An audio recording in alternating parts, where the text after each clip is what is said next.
night may be long and the dark may be deep, but the answers are there to be found. Whether it's the normal, the abnormal, or the paranormal, you're in the right place. Let's go beyond reality. Welcome to the program. It's Beyond Reality. I kind of forgot something there, but I'll make up for it, I promise. Anyway, we've got a great show for you tonight. We're going to be talking with Dr. Paul Leslie tonight. We'll be talking about the strange appearance of paranormal phenomena that can occur in psychotherapy sessions. Dr. Paul Leslie is a psychotherapist, an author, and an educator. It's going to be a fascinating discussion. Let's see. I don't really have a whole lot to go over tonight. I do want you to subscribe on the YouTube channel and the Twitch channel. It's something that's really, really important to be part of our online community, and it's easy to do. Go to YouTube, search for JV Johnson. When you find it, subscribe. And do the same thing on Twitch. Search for JV Johnson and subscribe there. And with those subscriptions, you get the opportunity to be part of our online community. And do remember that our weekend shows will ultimately only be on Twitch and not be on YouTube. It's just a little bit more of an appropriate audience, or not audience, but platform, I guess it is, for the weekend shows on Twitch. Yeah, okay, so let's go to break. Let's get our guest on the line, and let's start having this discussion. I'm anxious to get it going. Again, Dr. Paul Leslie will be with us tonight to talk about the strange appearance of paranormal phenomena that can occur in psychotherapy sessions. That's tonight's conversation on Beyond Reality. Please support the program. Go to patreon.com/Johaw. That's JOHAW.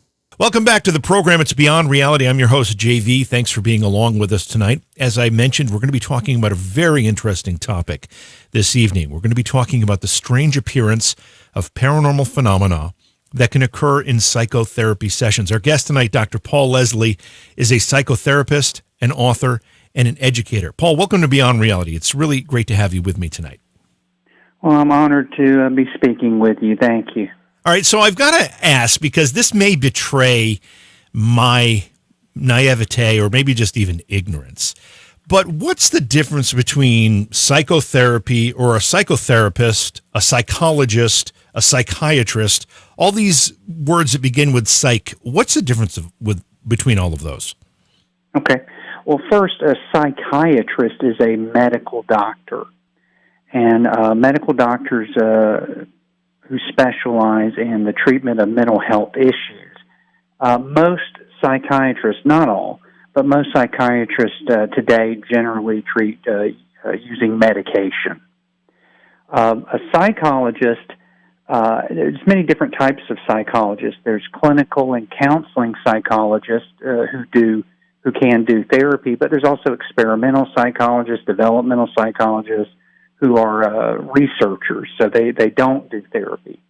Now, a psychotherapist is someone that could be a psychologist, like my doctorate's in counseling psychology, but I frequently call myself a psychotherapist because that's where my specialty is. But any mental health professional that's licensed to do therapy or counseling, we could kind of put in that category of psychotherapist. So then a psychiatrist deals, and you said prescribes in many cases medication to deal with a mental illness issue.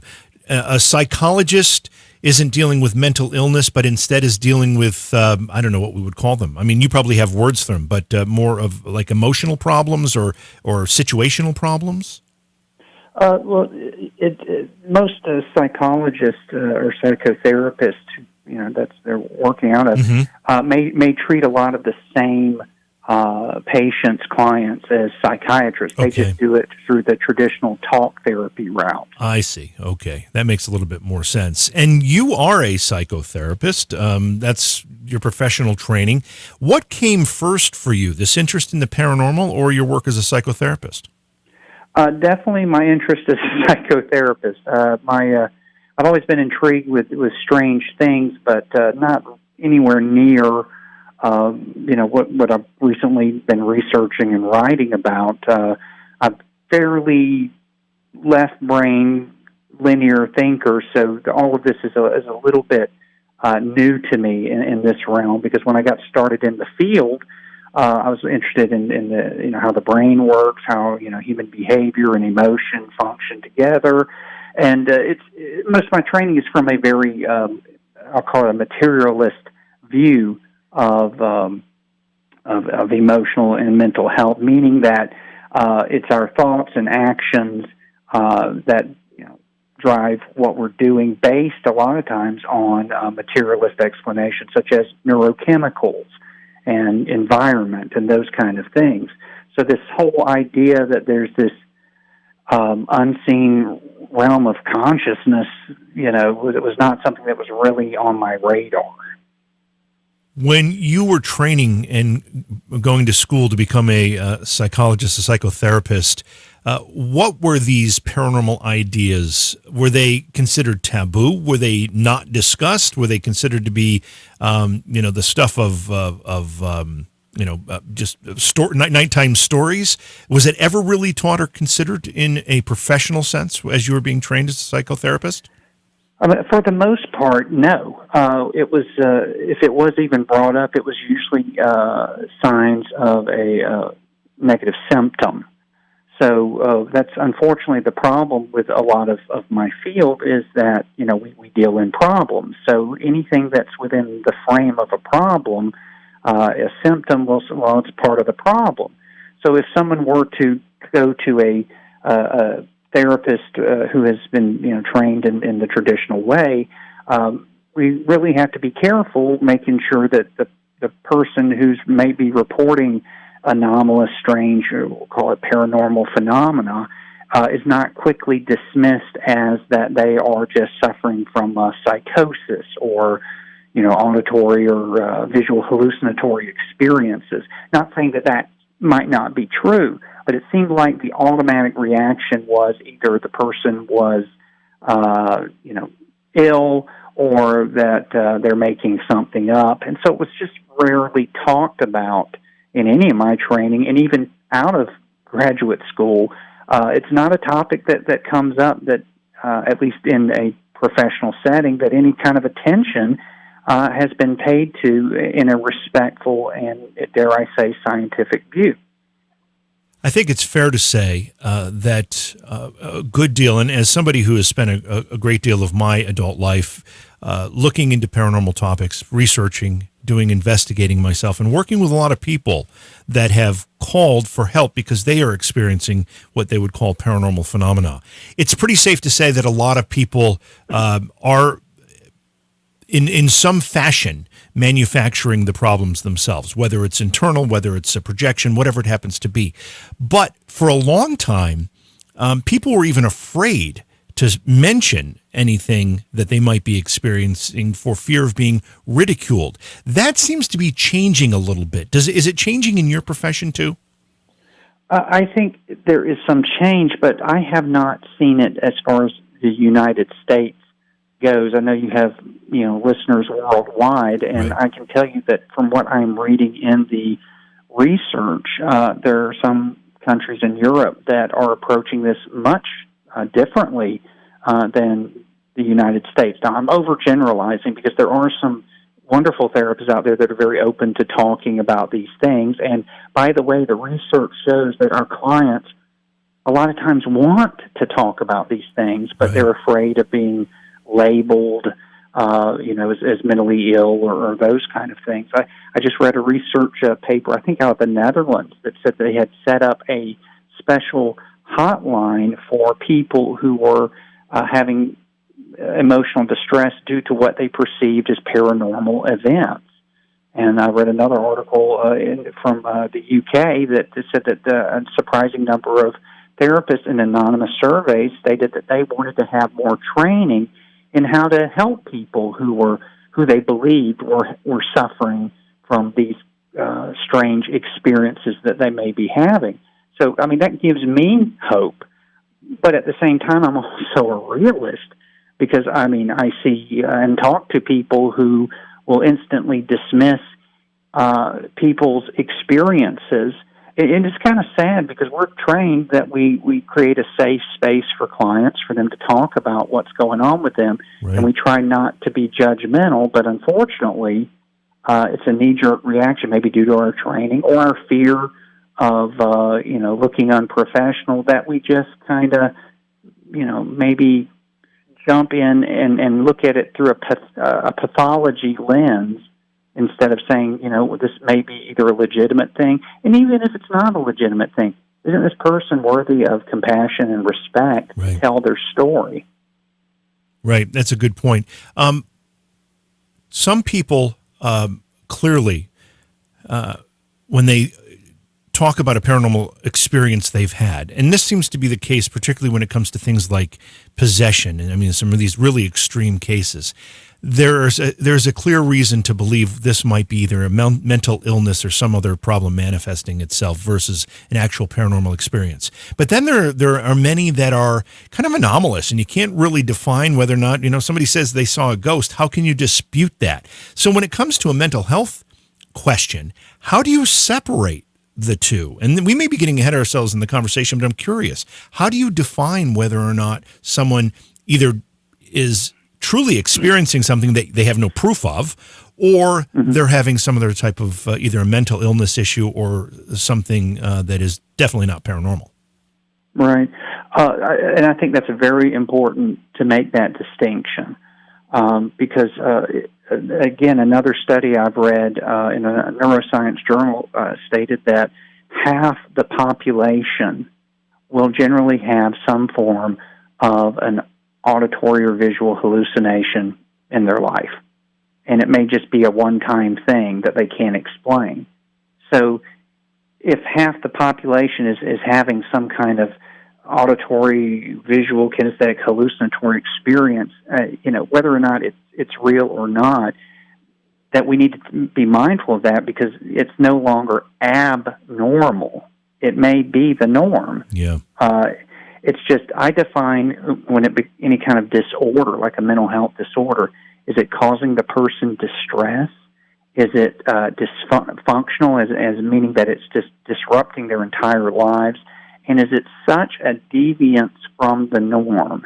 And if half the population's having this, I think maybe we need to all, in my field, have a conversation about what is truly abnormal and what isn't. So real quick, to kind of tie this in together to your question, so if someone were to come into the office and say, look, I'm having anxiety because I believe my house is haunted, well, after a thorough assessment of them in general, they've never had this before until now. They don't have any other areas of their life where there are problems or they're having, they're seeing, hearing, feeling things. It's only like hypothetically they just moved into this house 6 months ago.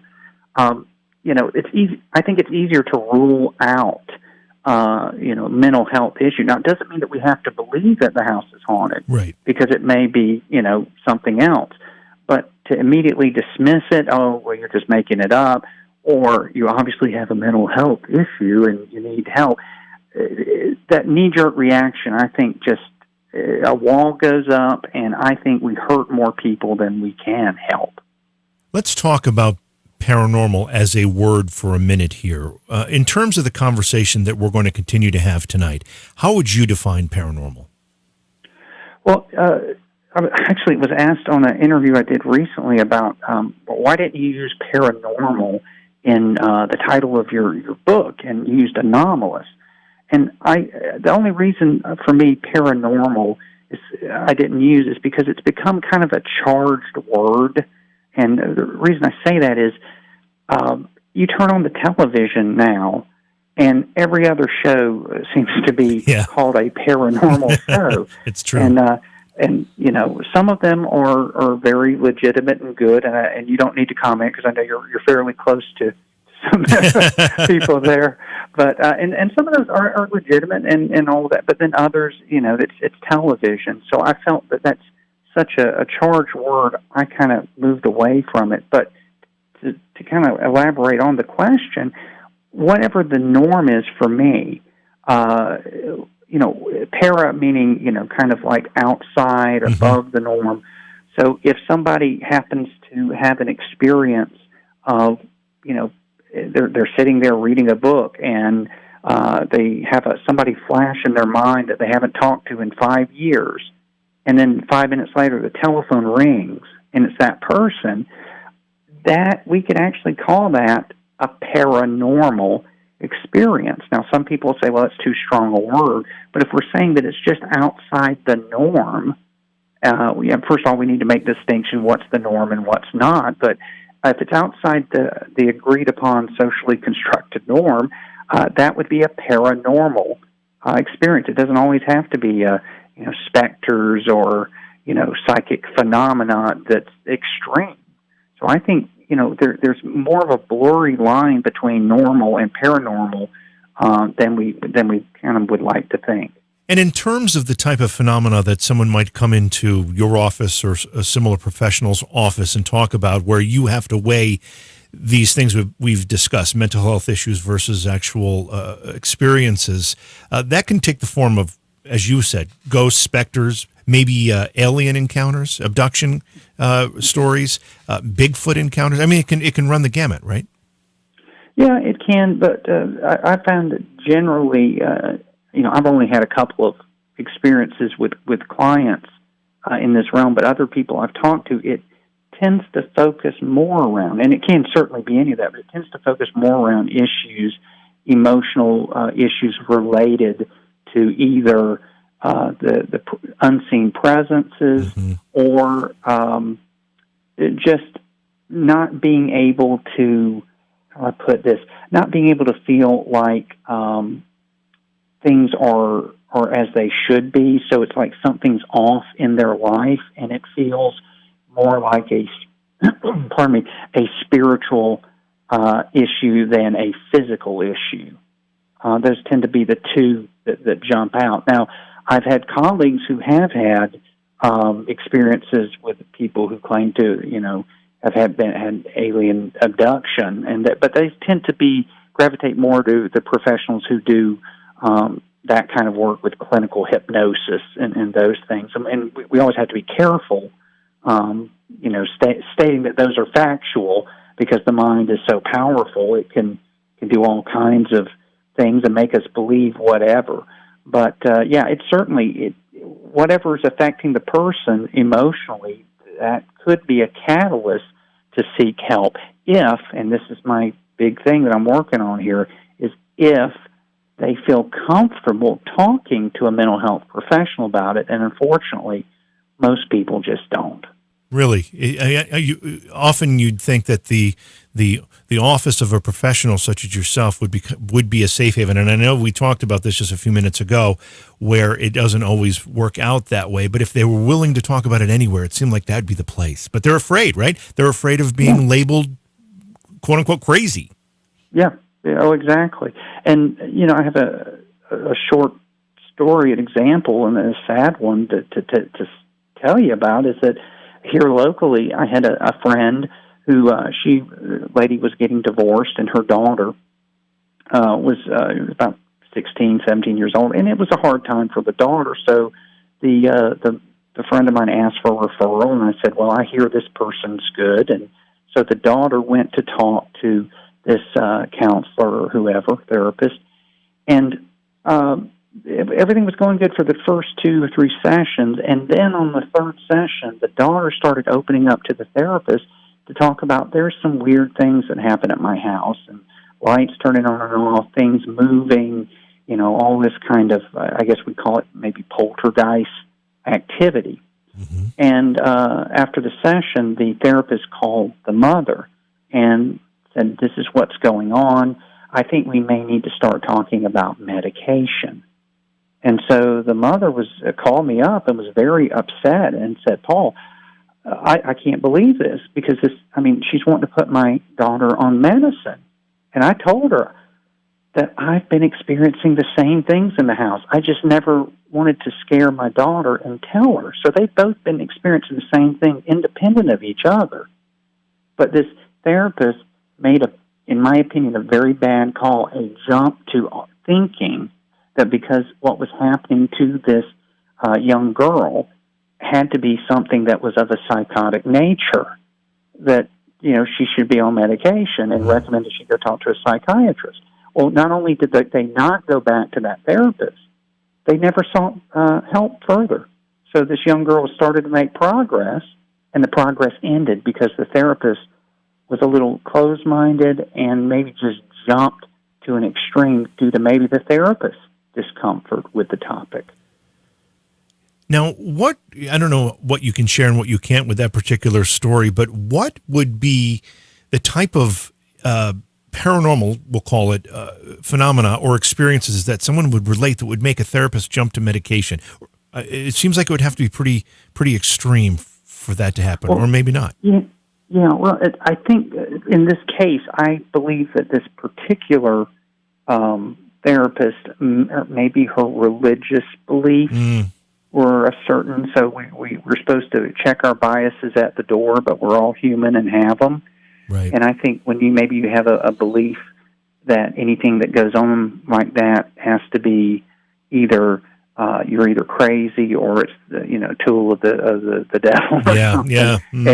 And you're pretty sure the girl isn't in league with the devil, so the obvious option would be that she's needing medication. So and again, that's a bias we have to check. But for some people, would even recommend if someone is seeing things that other people can't see. But there's also a cultural thing we have to keep in mind, because I know in Haiti I had read about after a loved one dies, that loved one, it's totally fine and accepted that they're going to come back to visit for 6 months to a year after they die until they fully transition. And so if you're talking somebody from Haiti in a therapist's office and they say, well, I saw Grandma and Grandma's been dead for 3 months, that's part of the culture, and we need to not impose our kind of cultural mindset upon them. Paul, do you mind if I ask what your personal opinion is of paranormal phenomena in general? Are you a believer that this is real, or do you believe are non-paranormal explanations for it all? I'd like to say yes to both. Because I got to tell you, it has been a real strange and wild journey, my friend, because initially I would have said most of this is due to, and I think a part of me still believes most of this is just due to mistakes people make. Right. If you're watching paranormal TV all the time, any bump in the night, it's normal for our mind to maybe jump to conclusions. But, I think the turning point for me was I kind of had my own experience one time, and only one time, in a therapy session. And it was so unexpected and just overwhelming and surreal that I had to kind of change my mind. Not that I'd say, okay, I believe it's, absolutely everything in the paranormal is real, but it kind of said, okay, there's something going on that I can't explain. So whether I want to believe it's ghosts or ESP or whatever it is, then I have to admit, whatever the origin of it, something is happening for some people. And I'm agnostic. I don't want to believe anything. I want to know, but it's just a real tricky thing, Can you share your experience with us? Yeah, and you know what? This is part of my therapy. JV, what you and I are doing right now, you're my therapist. Okay. I've been on doing the circuit and talking about this stuff. It's been really hard for me to tell this story. So the more that I say it, I kind of work through my own stuff. I had a client several years ago who in the book I call her Janet. And Janet, I really liked her. I'd been working with her for a very long time, and I'm a fairly brief therapist. So she was suffering from a severe bipolar disorder, bipolar 1, which can be very debilitating. And she had a lot of shame and grief about her condition because she felt ashamed because her family saw that it was hard for her to hold a job. It was hard for her to function. And she was most upset because her father, who had died several years ago, or long before I met her, never got to see that she was getting better. She had, started with a good psychiatrist. She was coming to see me. She was getting better. So one day she just was, kind of distraught in a way. It might have been her father's birthday or something. I don't know what it was, and started talking about him, and we never really talked about him much. And to make a long story as short as I can, she was kind of overwhelmed with the emotion, and so I kind of did a technique from a type of psychotherapy called Gestalt therapy, in which we point to an empty chair for people who can't be there, and I said, "Now, Janet, if your father was sitting in this empty chair that I pointed to, it was beside me, what do you think he'd say to you?" And JV, the weirdest thing is, as soon as I said that, I literally felt the presence of someone sit in that chair. Oh, wow. And yeah, I've just never experienced it. And there is like some kind of thing came over me. I started, like my eyes started watering. I started feeling like I was crying, which is something I never do in therapy sessions. Sure. I'm usually pretty professional. And she looked at me and she said, "Are you okay?" And I don't even, there's stuff, so much was going on, but I said, "Janet, I feel like, I don't know, your father's here." And it's like I'm hearing myself say it, so it's almost like I'm not even saying it, but it's coming out of my mouth. And then I got an image of two things in my mind vividly. One was a type of ice cream called a push-up. Yeah, sure. Yeah, if your listeners know, it's a circular kind of sherbet ice cream that you push the bottom and eat out of the top, and a lake. So I saw a push-up ice cream and a lake, and then I said, "Janet, does a push-up mean anything to you?" And her jaw dropped, and she said, "My God, my father used to take me to the lake, and he would always buy me push-up ice cream when I was a little girl, and I would pretend to put it on like it was lipstick, and we'd always laugh, and that was our thing." And at this point, I felt like I was not, it sounds so, and here's the psychotherapist saying this, it sounds so psychotic, but I felt like, I stood up, but I felt like my body wasn't my own, and I stood up and I opened my arms, like to embrace her, and I usually don't hug my clients. Sure. And she was crying, I was crying, and I embraced her, and it's almost like her dad was hugging her. And as soon as that, few seconds of embrace was over, it's like the room had changed. And we sat down, and she looked at me and says, "Are you clairvoyant?" And I don't even know what I said, because I was just in shock, and somehow I got through the session. And, as far as in therapy, we never talked about it again, and it never happened again. And I'll say this at every interview. I want your listeners to know, do not contact me to connect you with your departed loved ones. I'm not psychic. That only happened one time, thankfully, and only one time. But I tell you, after having that happen, and I kept this quiet for years, my friend, and it was only when I talked to a colleague I trusted that I kind of had my confessional moment. And she told me, and she's a very respected therapist, she says, "Paul, I've had the same thing happen." Really? And at that point, I was like, number one, thank God I'm not insane. Number two, if she's having this, I wonder who else has. And that's what kind of led me on this journey to start talking to other therapists who have had people bring in their stories, but also what have these therapists themselves experienced? And so it's like I say, it's been a wild and strange journey, and one that apparently isn't over, but it's definitely changed my worldview a little bit. So if you haven't had that experience again since that time, and you didn't have it prior to that, it was kind of an isolated incident, what do you think caused it? Do you think it had something to do with the patient that you were working with? Do you think somehow you just were more open to it on that particular day than you ever had been, and never that open again? Any explanation come through your mind, even if it's just an opinion or a guess?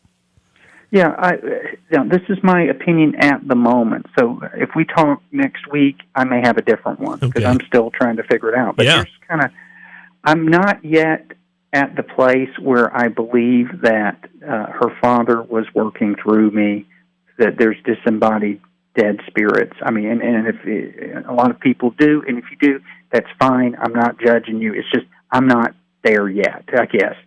I'm more inclined to believe that when two people are resonating at a certain deep emotional connection, because when you're in therapy, if you're with a good therapist and you're, as the client, willing to open up, there is the most intimate relationship you'll ever have emotionally, because you're supposed to be as honest and transparent and feel free to be who you are. When two people are operating at that deep level and it's an emotionally intense, I believe, at least at this moment, what I'm trying to kind of figure out, my explanation, is that there may be, even William James, the early American father of psychology, talked about how the brain acts as a filter of information. And we don't take in all the information that's out there, because if we took in every piece of information, our head would explode. Right. It's just can't.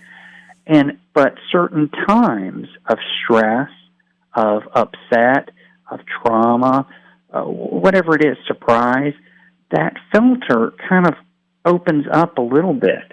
And as a result, this new other information that might not be available might be available. So possibly there was a grid between me and Janet of information, and that at that moment I was able to, without, and it's totally unconscious, this flood of her emotion leaked over into my emotional reservoir at the unconscious level and started appearing to where I was able to detect this, and it came as so intensely that maybe I perceived it as a spirit. And again, I'm not ruling out that it could have been that, but where I'm at now, I'm more inclined to think that, as I'm beginning to believe, consciousness being non-local, meaning it's not just in my brain.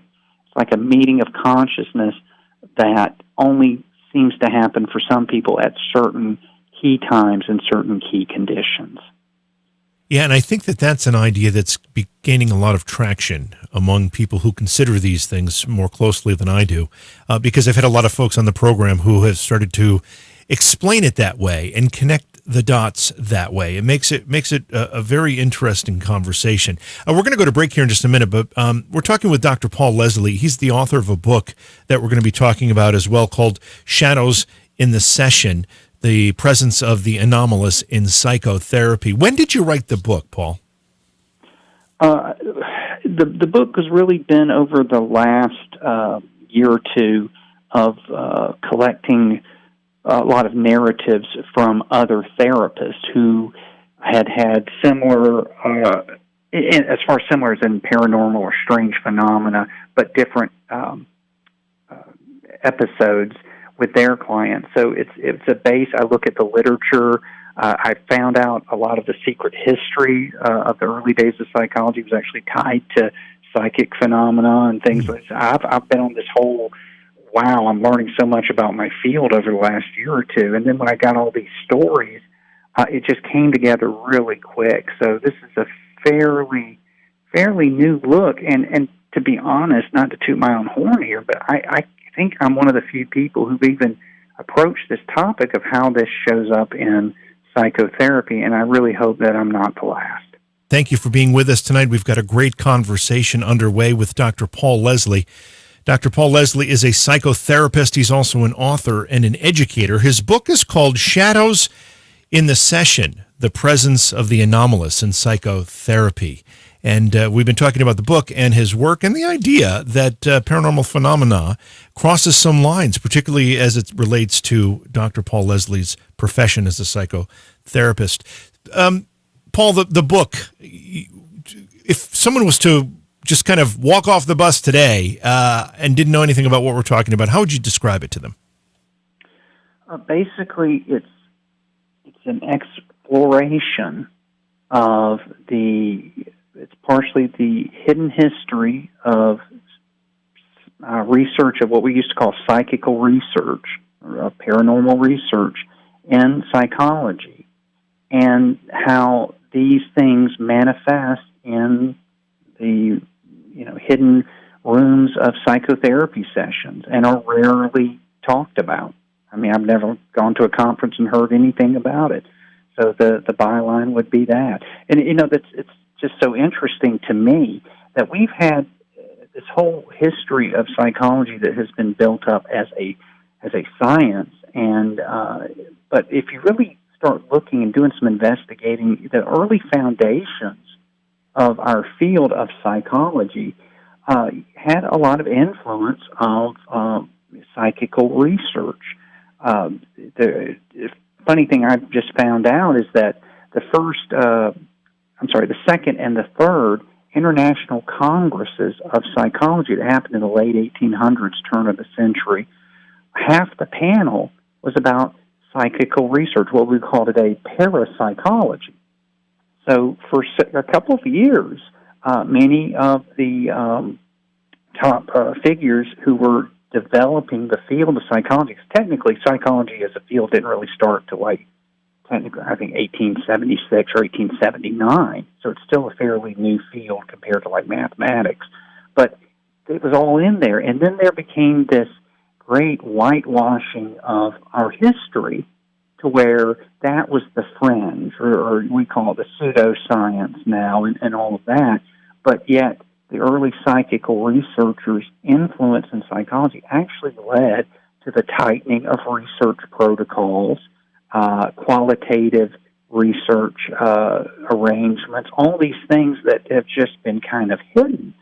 And I'm hoping that in addition to telling the stories about therapists who unexpectedly had strange phenomena happen, that, we can also open our eyes a little bit to this kind of hidden history of the paranormal and paranormal research and the impact it had in some of the early days of psychology. There is a trend in the medical community, particularly in ICU situations and doctors who are caring for terminally ill patients, to start telling stories about the moment of death of some of their patients and phenomena that occurs in the room during the process. It's fascinating, and it sounds to me like you're starting to open the door for something very, very similar, but as it relates to your profession. Yeah, I think there's some similarity there. It's really funny to me is that, a lot of medical professionals are generally seen as very linear and scientific, which they are, but I'm finding that, you're talking to the nurses and the doctors, like say in the ER, and a lot of stories when nobody's around to hear, that you'll hear from them a lot of times about these strange things that happen. I have two sister-in-laws that are nurses, and it's just interesting what you hear and what they're more open to believe than they really will let on. Let's put it that way. So, why? When you started to approach some of your colleagues with these ideas, what would you say the dividing line was for those who would be willing to talk about it versus those who say, "Oh, that's phooey, that's hooey"? Well, the ones who say that's phooey and all that, and that's perfectly entitled to that. I hate to admit that, but that was me before my experience. Right, sure. So, I respect that. But I think the big thing that I helped in getting some of their stories into print was that I gave them the complete anonymity in reporting these stories that I would give of when I'm writing in one of my psychotherapy books about a client, because ethically I can't say names and identifying information. So I just told, if you tell me your story, I will give you my word that your name, your location, so for example, somebody who is, out on the Pacific Northwest, I'll just say they're on the Pacific Northwest. I'm not going to tell you what city they're in, because people are so worried about being seen as flaky or unprofessional, or maybe they're a little off themselves. And when it's a tough tightrope to walk when you're trying to maintain what we call professional credibility. Yeah, and you may not want to be seen by some as, well, she's as crazier than his patients, kind of thing. So there was a lot of hesitancy, And honestly, I believe there's probably so much more out there that I haven't heard about, and it's probably a lot of people just hesitant to tell their story. Did you have any colleagues who you feel maybe changed their opinion of you when you asked these questions? As far as the ones who are telling me the stories, or just in general? No, any of them that would have said, "Oh, that's hooey." Did they look at you a little differently after that at all? I mean, did you feel any of that? Yeah, a few of them, but it's been more surprise. They're kind of like, you. Yeah. they know me as the scholar and the researcher. It's kind of like hearing that your brother, has who's always been the perfect child, has decided to leave his wife and family and go join the circus. They're like, what, you? Come on. And so that's what a few I've gotten. Nobody's said to my face, I think you're a Looney Tune, or you're really harming the profession. I mean, and I can't control that anyway, but right. I think it's been more of surprise by some, or maybe, after I leave the room, they kind of smile at each other and go, well, there he is, the paranormal guy or whatever. I don't know. At what point did that divergence take place where psychoanalysis, psychotherapy, and parapsychology split, where they were no longer something you could discuss in the same sentence? Was that rather recent? No, it's actually, if we go way back in the beginning days of psychology, there's always been an uneasy interaction between psychical researchers and people who were calling themselves psychologists. Okay. Before that, I think they call them alienists, before. But really, when psychology became its own field, it's a bit uneasy. A funny thing is that so many of the people who are still in the textbooks were generally the ones who were not friendly to psychical research.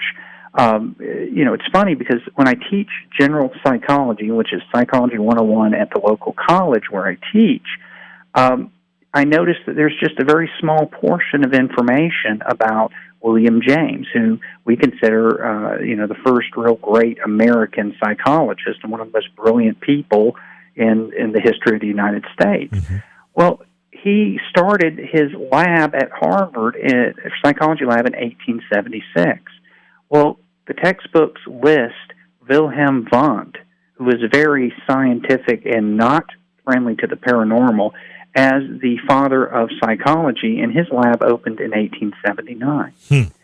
So now, James actually technically should be the first, but James was so into all areas of human emotion, behavior. He wrote, he's a philosopher, and he was also interested in psychical research, and he was a great scientist. He was very pragmatic in his research, but because he was going there, he lost his reputation in the last part of his career. He was maligned in print by colleagues of his who had been supportive of him before. I mean, the guy was an absolute genius, but yet, he had this black, mark on him by people who are like, well, that's not the purpose of psychology. Now, if we just jump ahead, go into the person who's most famous for psychotherapy, which is Sigmund Freud. Freud was absolutely, just committed to keeping all aspects of what he called the occult out of psychoanalysis, which was his creation, because he wanted it to be a straight science. But here's the thing, JV. We find out that in secret, Freud was very interested in anomalous phenomena, and he was conducting private telepathy research with his daughter Anna and Salvador Ferenczi, who was his Hungarian representative. And they were doing these private research into ESP. And none of this was supposed to see the light of day because he didn't want any of the paranormal stuff creeping into his field, because he thought that he wanted it to be like the next phase in medicine, the next big scientific movement. And any little bit of information that got out about that was not a good thing. I mean, he even persecuted people in his own circle who were interested in things like that. And then we find out he was also a member of the Society for Psychical Research. And so it's like these double lives that people are living. So even then, there was that split of, well, let's not, even though we're approaching this scientifically, because most of the people who formed the Society of Psychical Research in the UK were scientists. Some were Nobel Prize winners. So they had a real interest in learning, researching, and experimentation. But that's kind of gotten written out of any of the general psychology textbooks that I've seen. What are some of the phenomena that you've heard stories of? We heard your story, which was fascinating. But in talking to other professionals, what are some of those tales that they shared? There's a multitude of different ones, but the ones that are most consistent tend to center around telepathic, kind of ESP, visionary, or just what I call the somatic experience of other.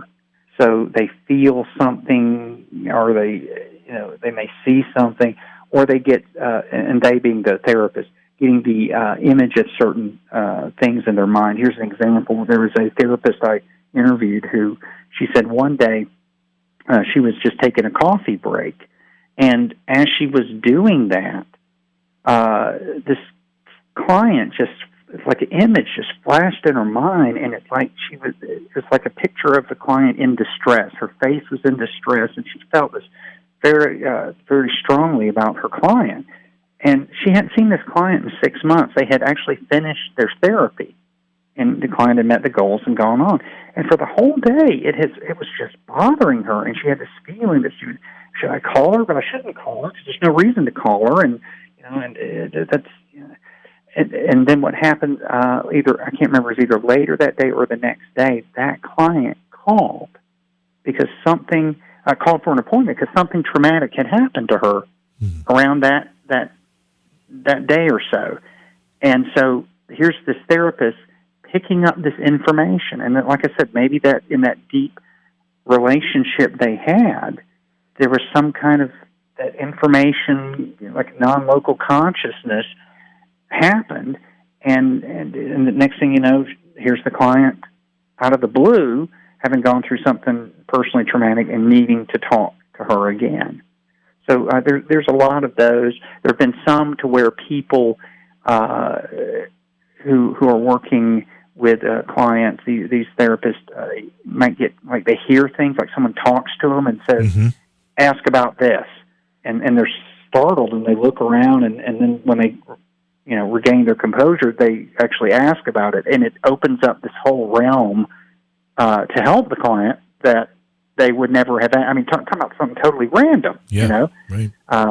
So, and in some cases, there have been reports, and there's one or two of what we call the psychokinetic things moving in the office when emotional release happens in the client.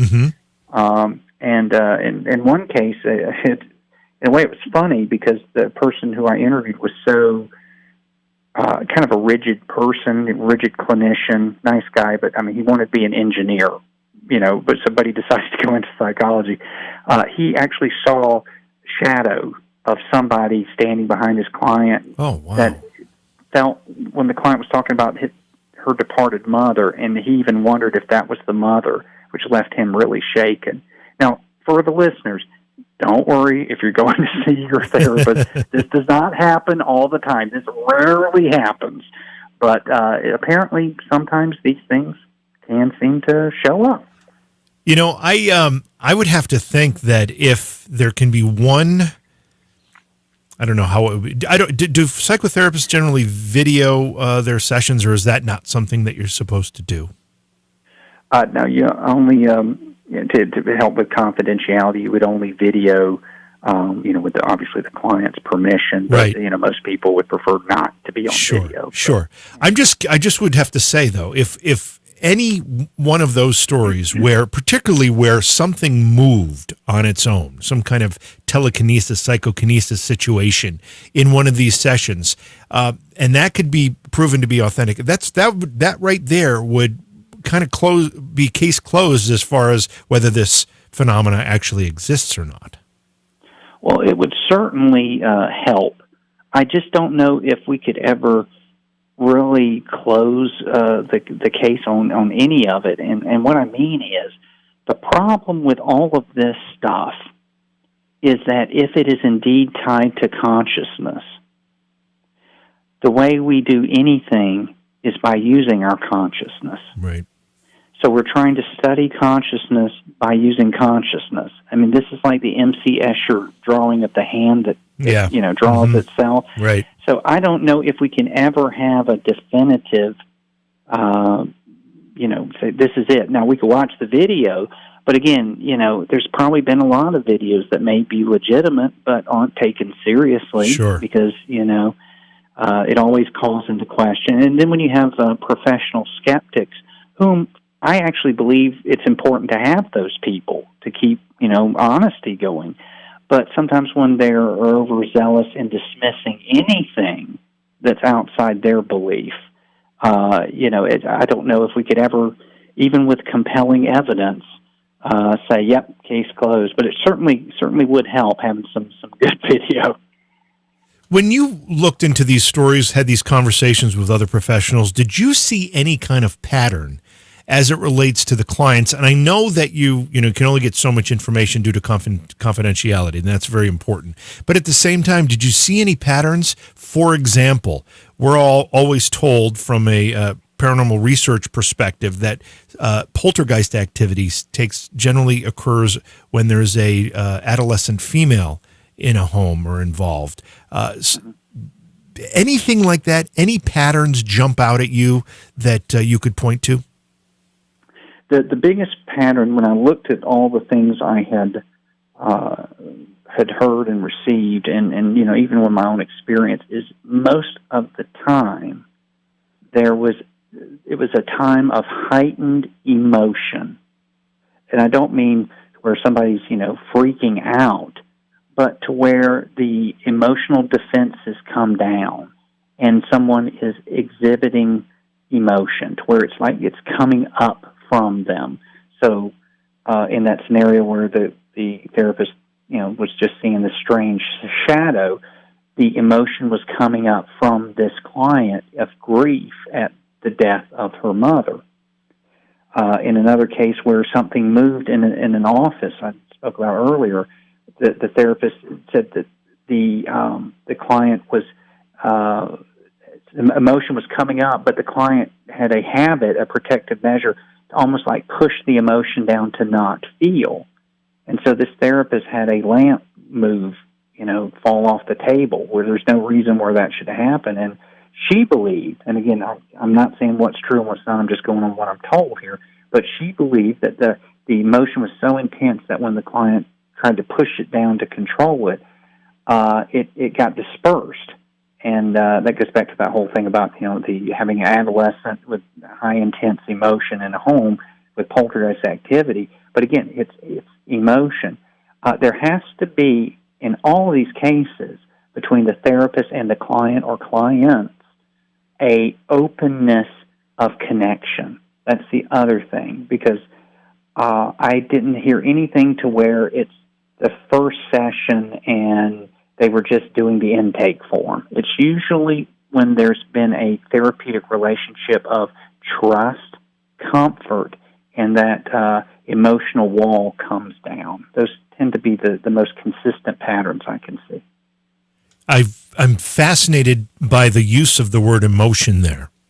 And one of the reasons I'm fascinated by that is when we go to investigate a haunting, or when we have a lot of other paranormal investigators on the program, and they relate the story of a haunting that they've investigated or an experience they've had. And I often ask the question, I say, why do you think that particular place is haunted? And frequently, and let's use the Gettysburg battlefield as an example. Mm-hmm. We get a lot of stories from Gettysburg. Right.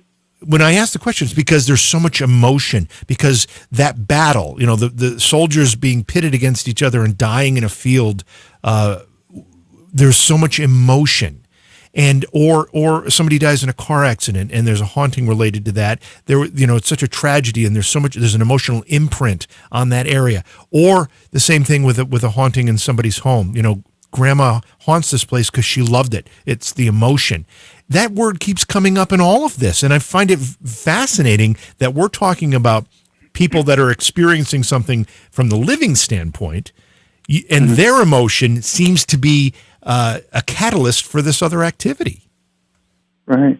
Well, one thing that's interesting to kind of tie into that is you'll find a lot of times in the research, people who experience higher levels of strange paranormal phenomena, not all of them, but a lot of them have had early trauma. Now, when we go through trauma, that is an intense emotional experience. And right. Sometimes to survive trauma, we have to disassociate from our emotions to survive. So that disassociative quality of emotion, being able to be in the emotion, not in the emotion, may be tied into those individuals' abilities, to maybe that filter of information, maybe that grid is more accessible because they're able to disassociate and then reassociate to the emotion, particularly intensity. So rather than looking at it as, well, that's a pathology due to the trauma, I'm just kind of, out loud conjecturing that Sure. possibly the trauma loosened their filter a little bit, so they get more information than maybe the rest of us, particularly me, a hard-headed kind of linear thinker, Yeah. who hasn't had that experience. So in that realm, then the emotion content is very important. When you have clients that are talking about paranormal experiences that they are experiencing outside of your meeting with them in their home, wherever it happens to be, what are the best ways that you as a psychotherapist or any other therapist for that matter can help people that are experiencing those things? And this is after, of course, you've ruled out some other situation. Well, I would say this, and like I say, I have not dealt with a lot of people who do this. I don't specialize. I don't put a shingle on and say I'm the paranormal therapist. Right. But when it does happen, I just and by the way, I'm sure right now there's some therapists listening to this program, and I know you're out there. So if you're listening, here's my advice for you: if you get somebody and you've done like JV said, the rule out, then it's whatever they're dealing with. They're dealing here that term emotion. So if I believe my house is haunted and I'm stuck and I'm frightened, I'm having issues with anxiety. What are we trained to do? Is to help people with their anxiety. So your tools haven't changed. Your judgment just needs to be put aside. And if you cannot rule out that strange things are happening, then you may need to enter your client's world with compassion. And it may even say, look, I don't know if your house is haunted or not. I might not even believe in ghosts, but this is obviously upsetting you. Right. So let's work on some tools to handle that upset, to maybe feel more empowered in your situation. If you're depressed because you feel trapped, that's why we come, into this profession to help people. So I don't know why we would have to change too much of what we're doing other than just, and I sound like a broken record, and I apologize to the listeners, but just keep the judgment in check and just that compassion and give that open space for people to be who they are. Can I ask this question? And if it's inappropriate, just tell me. In your conversations with other therapists and maybe in your personal experiences, have you had anybody that has come to you claiming they have some kind of possession situation going on? I have not had that, no. However, I've had a colleague who, I've had actually two colleagues. One who was involved for a little while studying to be a priest, and then went into journalism, but still kind of works in that realm of dealing with those cases. And he said that the local hospital, mental hospital, sometimes they would rule out all the mental health stuff, and the psychologist and the psychiatrist would say, we can't do anything, there's weird stuff happening, call that guy, and don't tell anyone, and I'm not going to be here when he's here, to see if they could do some kind of, I guess, an exorcism or something. But then I have another colleague who he sees that, but we actually call that in psychology dissociative trance disorder. So which the person feels like something has taken over their bodies or their mind. Now, again, we have to be clear that if it's going to be a disorder, it has to be something that's causing the person distress and dysfunction in their life. I mean, on Sunday, some of the churches around here, I live in South Carolina, you go, and they're jumping up and down in the pews, thinking the Holy Spirit's taking over their body and all of that. Yeah. And you know what? That may be so, maybe not. But when they leave, they're able to function. Right. So that's not a disorder. It's only when it's causing a lot of trouble. So from the psychological professional, this person who claims to be possessed or feels they are is experiencing a dissociative trance disorder. Whereas my other colleague who went the other direction, he believes that there is a real thing such as possession. And, for me, the jury's, I tend to lean toward the dissociative trance disorder. Like I said, I'm not quite ready to buy into the spirits taking over people. But again, I have to be somewhat open-minded if my client were to, tell me those things. Paul, we're going to go to the phone lines in just a second. But before we do that, the book itself, I'm assuming it's not written from a technical perspective. It's written in a way that virtually anyone can appreciate the message, right? Yeah. Now there are some technical parts because I have to, being the researcher I am, I have to cite research in addition to the stories. But I went out of my way to make it as reader friendly as possible. I even asked dear mom, who's not a psychologist, this will you read this? And if you can understand it, we'll go and run to the publisher. And she gave the seal of approval. So yeah, it's not too jargon heavy.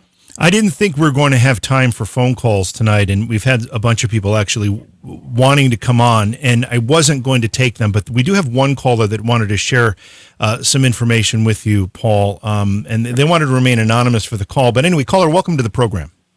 Thank you. I found it really interesting that tonight when I saw the title of the stream, I thought, oh, wow, there's a lot of experience that I've had with this. And I just wanted to validate with Dr. Paul that there are therapists that do talk about this. It's just it's very, very few. Yeah. And my experience, I'm now 47, and my experience goes all the way back to when I was 18. I went into therapy for early childhood trauma, which is now considered complex trauma. Right. And there was a lot of metaphysical, paranormal stuff that I started experiencing early on, and I didn't understand what exactly I was dealing with. And thank God that I had a really good therapist who specialized in dreams, and that a lot of people who go through early childhood trauma do experience this, but it's because it's not talked about.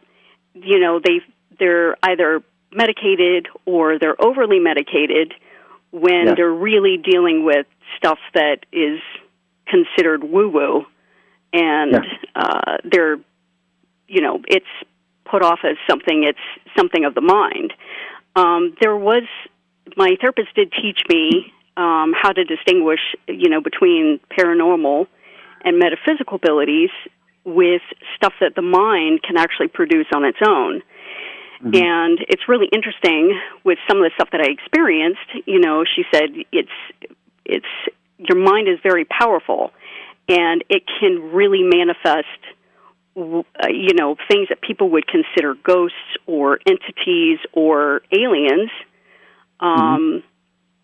just because of how much trauma you've experienced. So, but she taught me a lot in how to distinguish between the two, which was really good, because now I don't feel, crazy at the age that I am now. But there are some things that I don't experience now that I did when I was younger. Thank God, because some of it was very concerning and very frightening. So, yeah, there are therapists that do talk about it, but it's difficult to find them because it's not like they put that in their descriptions when you go and search for them. It's not until usually you get into therapy, into session with them, and you gain a rapport and you gain confidence that this is the person that can help you, and then, they, disclose that they do specialize in dreams and paranormal and metaphysical abilities. So, Well, I'm just absolutely delighted that you called, because every time I hear a call like this, it gives me hope that there are people, because I know intellectually I know, but intuitively I wonder sometimes. It's like I feel a lot of people in my field are so conflicted, and I'm just delighted after all you've been through that you were able to connect with someone who actually cared more about you than their theory or their technique, and worked with you as a person, and didn't get hung up on trying to adjust what was happening to you to fit some kind of predetermined narrative. And I know you probably feel very blessed that you've had that experience, and I really appreciate you calling and telling us this. Oh, no problem. It was, I kind of wrestled with it, here for the last hour, and then I said, if I can actually share that this does actually happen, and that people are not crazy, and they're not, going out of their mind, that, it's okay, then if it could help one person, or, just put more light, on this subject, then it could really help, push the awareness. Yeah. And open up the door a little bit more. So, yeah. Well, it did that. And again, thank you, caller, for sharing your story with us and for listening. We appreciate that. And I imagine that the caller's story, the caller's scenario, is probably a little more common than we'd like to believe. I think you're probably right. It's one of those things that I would love to have in a magic realm access to all the therapists, practicing, and they could fill out anonymous questionnaires. Right. We get the real story then, because I think she is certainly not unique in that realm. Yeah. And thankfully, she found somebody who actually, like you said, Paul, was more concerned about her than any particular position of what maybe their personal beliefs would have been. Yeah, I'm so glad. That warmed my heart. Let me tell you, that's great. When you started to research this, and we've got about 10 minutes left here, and just a few more questions. But when you started to research this, Paul, did you find this stuff was common? That these occurrences were happening a lot, or is it very rare?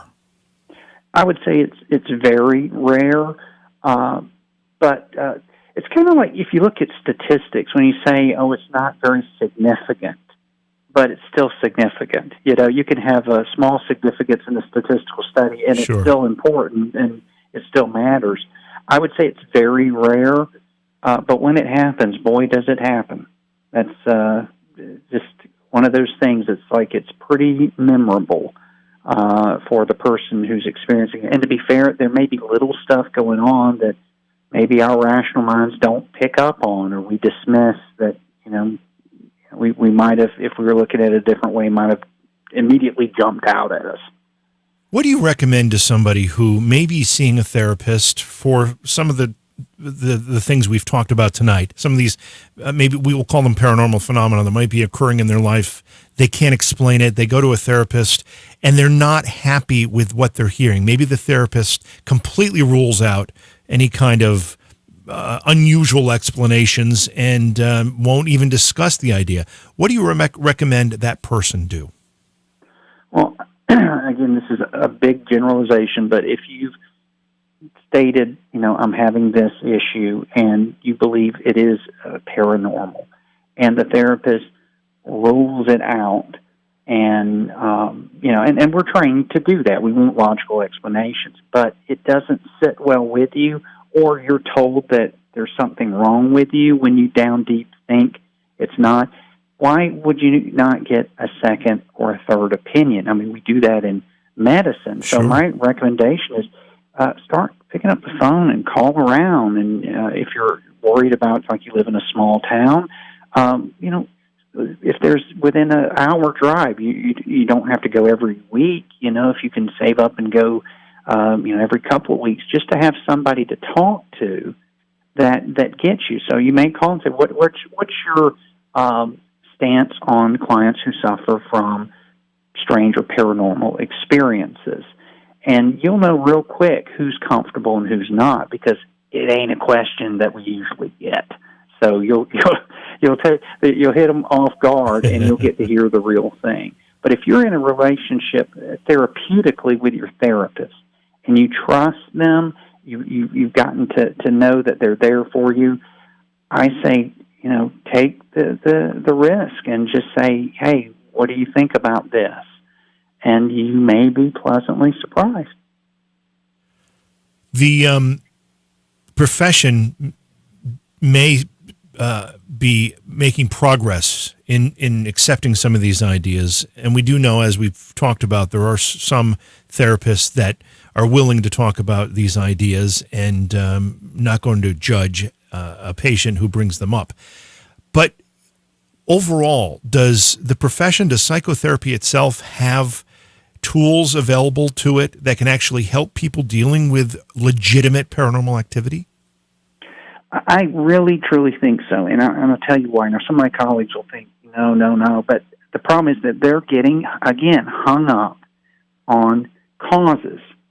For most of my professional career, my interest was never really on why things happen. I mean, just in general. Mm-hmm. It's more what's happening in the future. So I tend to focus on the future in the session, because that's the only place where change of any kind can happen. I mean, if we talk about our problems all the time, all we've done is to solidify the problem, because we keep talking about it. After we've talked about our problems, we've processed them, there has to be some kind of action for change. And I would say that we have the tools to help people when it comes to anxiety, fear, which is common with these kind of things, depression and grief. It's, people who have lost a loved one, even if they think the loved one's trying to contact them, they dealing with grief. All those are tools. We are trained to deal with, here's that word again, emotion. So why would we have to run and hide because someone is experiencing emotion due to a paranormal event rather than a normal event? If you're grief-stricken because your wife ran off and left you for the pool boy, your grief is pretty darn real. But if your grief is pretty real, it's your mom has died, and you still think she comes and visits you, but you want to connect with her more, that's the same emotion. Yeah. So I just think that maybe people might want to not limit themselves into their own mental chatter about what they can do and what they can't, because they already have all the tools. They just need to maybe just release a little bit of judgment, enter their client's world a little bit, and like our caller, who was fortunate to have a therapist that made it about the client and not about the therapist. The book is called Shadows in the Session. Where'd you come up with that name? It just came to me. Someone's asked me that, and I wanted to come up with a really cool site. Well, I was in a seance, but I'm just I think it's because to me a shadow is something that was that a shadow? What was that? And it's not always just a ghost. It could be a shadow of an idea that maybe you dismissed. And it's a lot of times we don't talk about the shadows in the session, which, like my own experience after it happened, we never talked about it again. So, but it was there. it was a shadow. So, And where can people find your book? if you're interested in my books, it's all the usual cast of characters: Amazon, Barnes and Noble, those kind of places. And go to my website. My website's mostly for my local therapy practice, but there's a link for my books, and you can get it through there as well. Yeah, and I failed to mention you have several other books as well. If someone is new to your work, do you recommend them start with this book, or is there another one of your books you think that provides maybe a primer on these ideas, or do they all stand alone? Well, most of my books are actually in my field of therapy, and most of them are written for therapists. So this is something pretty unique. So if you're a therapist, grab this one. If you're a non-therapist, grab this one, because if you're interested in this topic, it's written for both the professional and the lay person, to hopefully we could start a good dialogue about this and maybe help the field. Well, your work is noble and sorely needed. So thank you so much for everything you're doing, Paul. Well, listen, JB, this was great, and I really appreciate you giving me the opportunity to share this message, and it was great talking. Beyond Reality Paranormal is hosted by J.V. Johnson and produced by Orion Palmer and Slick Eddie Edwards. Like us on Facebook and subscribe to our YouTube channel. Please consider supporting the program either through your podcast platform, click on the link in the description, or on Patreon at Joha Productions. If you'd like to be a guest on Beyond Reality Paranormal, or you have a recommendation for a guest, contact our producer, Slick Eddie Edwards. Eddie is spelled with a Y, at slickeddieedwards@gmail.com.